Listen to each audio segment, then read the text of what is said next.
Yo, what's up, everybody, and welcome back to the channel. Today, I'm diving into my stock portfolio and sharing the investing thesis that guides all my picks. Quick disclaimer, I'm not a financial advisor, and this is not investment advice. It's just me giving you a behind the scenes look at how I handled my own investments. I'll walk you through how each company in my portfolio stacks up against the thesis. But first, let's break down the thesis itself. These are the core rules that shape my portfolio. For a stock to even make the cut, it has to hit these minimums: solid high single digit growth in both revenue and profits, a debt to equity ratio below 1.0, and either a rock solid moat, like a competitive edge that's hard to beat, or strong diversification, which means strong growth in multiple segments. Now that you've got the big picture, let's talk about how you can dig up the data to analyze these companies yourself. It's much easier than you might think. So here we have the portfolio, which I like to keep at just 7 holdings, 6 core positions, and 1 wild card. The max weight for any core holding is 30%, while the wild card tops out at 5%. I started building these positions over the last month, and here's the results so far. Down $354.89, or about 1.38%. The biggest drag on performance has been Netflix, which I've been slowly accumulating as it dips lower. Now, the portfolio showing a loss in the first update is not ideal, but hey, that's just the nature of investing. Sometimes you're down, and this is actually a perfect opportunity for me to stress the importance of staying disciplined and not selling out in these moments. In fact, this is when it matters most to trust the research that you've done. If the company's fundamentals are still rock solid, then hold steady or even buy more while it's on sale. That's what separates the winners from the crowd who panic and sell with everyone else. Alright, now let's get into the key fundamentals for each company in the portfolio, zeroing in on the metrics that align with the thesis. This gives me a chance to double check my own analysis and guide you through how to run this kind of review on your own. I'll kick things off with the lowest weighted core position, Google, and build up from there. And don't worry, we'll hit the wild card too. I'll be using the platform TradingView to find the key fundamentals. To find the company you want to research, type it into the search bar, then press See Overview.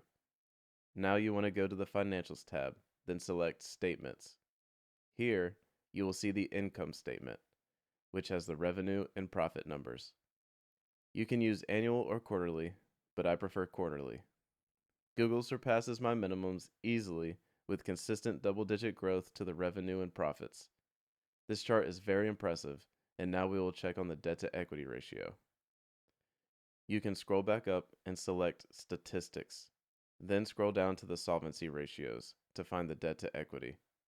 As you can see, Google knocks it out of the park with consistent debt to equity ratio, well below the 1.0 maximum, and proves itself to be an extremely healthy company. Moving on to the strong moat and diversification stage of the thesis. You can scroll up and press Revenue to see a breakdown of the different business segments and the portion of the revenue that they make up. Google is very well diversified, with Google Search, YouTube, and display ads being under Google Services. Google Cloud, which has been growing steadily, and other bets like Waymo starting to contribute now. Google is also multinational, making it well diversified geographically as well. This company is excellent and meets all of the requirements to be a core position in the portfolio. Now let's take a look at S&P Global, which is my second smallest core position by weight. This company delivers essential credit ratings, market indices, and financial intelligence, serving as a vital backbone for worldwide markets. Backed by reliable recurring income and solid profit margins that position it as a reliable grower over time. S&P Global clears my thresholds without issue, showing steady high single-digit to low double-digit increases in both top-line and bottom-line figures, hitting about 8 to 15% year over year in the latest quarters. This data looks outstanding, and its debt to equity sits right around 0.3, far under my 1.0 limit, confirming its rock-solid operation financially. Shifting to the durable moat or diversification aspect of my approach, S&P Global boasts strong variety across its operations, with key areas such as ratings making up roughly 30 to 40% of its sales, market intelligence, commodity insights, mobility, and indices all adding significant value. On top of that, Its global footprint ensures solid geographic spread, too. Overall, it's a top-notch pick that ticks every box for a spot in my portfolio. Next, let's get into Microsoft, which is my third smallest core position by weight. This company is a well-rounded powerhouse, with Azure Cloud, enterprise software, AI, and gaming all fueling its ongoing success. It's a business that continually evolves while upholding solid fundamentals. Microsoft clears my thresholds effortlessly, delivering strong double-digit gains in both revenue and profits, registering around 12 to 18% year over year in the most recent quarters. This performance is truly standout, and its debt to equity comes in at about 0.17, well beneath my 1.0 ceiling. This affirms that it is a financially robust entity. Turning to the durable moat or diversification element of my strategy, Microsoft shows impressive breadth in its lineup, with core units such as productivity and business processes comprising roughly 42% of sales, intelligent cloud about 40%, and more personal computing around 18%, each delivering substantial contributions. Additionally, its worldwide operations offer excellent geographic balance. All in all, this company is excellent and meets every requirement for a core position in my portfolio. Next, let's jump into Costco, my third largest holding by weight. This retailer features a super loyal membership system that pulls in shoppers for top-notch deals even during economic downturns, acting as my reliable safeguard in the mix for dependable steadiness. Costco surpasses my requirements with ease, achieving consistent high single-digit to low double-digit growth in revenue and profits, hitting roughly 8 to 11% year over year in the latest quarters.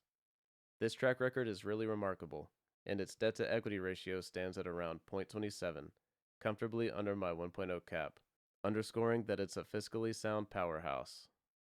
Shifting gears to the strong moat or diversification side of my framework, Costco demonstrates solid variety across its offerings, with main groups like foods and sundries accounting for about 41% of revenue, non-foods around 26%, fresh foods about 14%, and warehouse ancillary plus other businesses roughly 19%, all making meaningful impacts.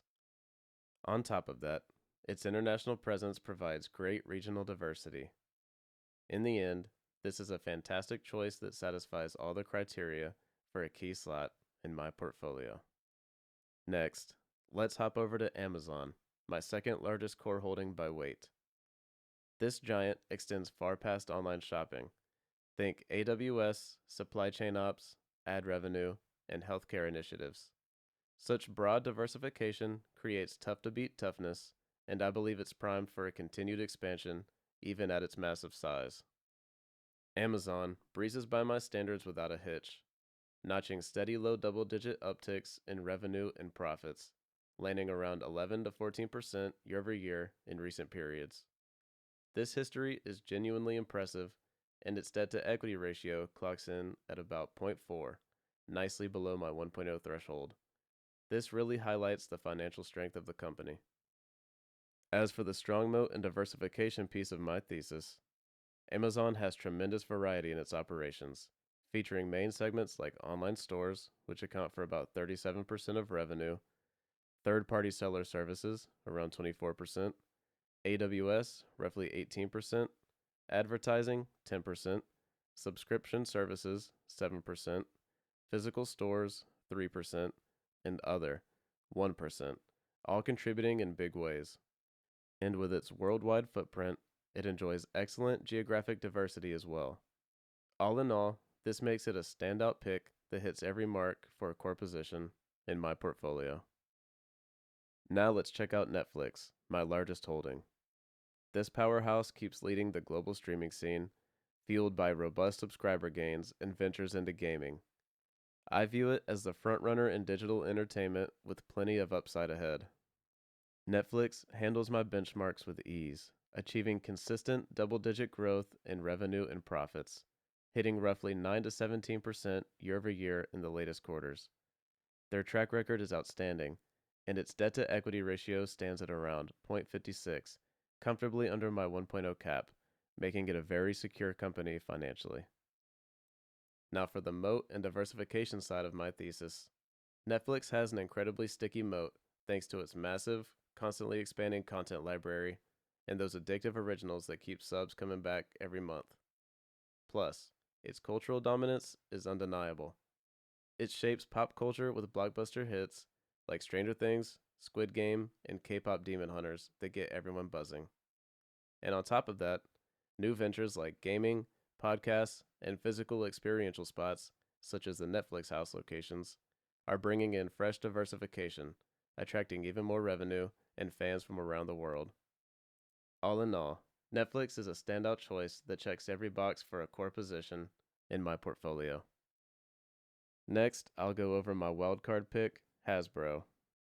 This toy and entertainment giant owns timeless brands like Monopoly, Transformers, Dungeons and Dragons, and Magic the Gathering, spanning games, toys, and media. Hasbro is a perfect fit for my wildcard position. It is unfit to be a core position due to high leverage, but the narrative is captivating, packed with huge potential for outsized gains. It's a classic turnaround play, with leadership sharpening their focus on fortifying the balance sheet via smart debt reductions and efficiency gains.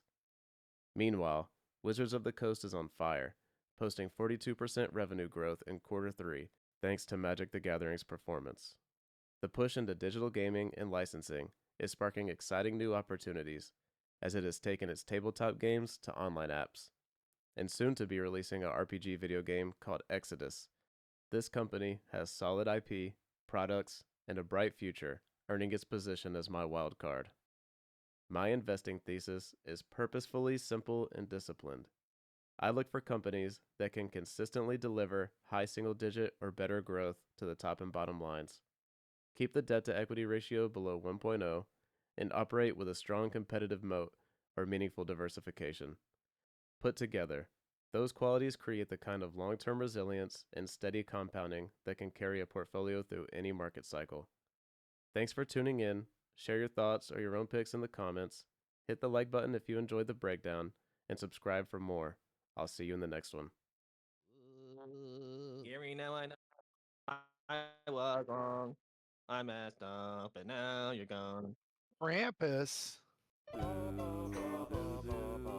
Yes. Yes. Gary, now I know I was wrong. I messed up and now you're gone.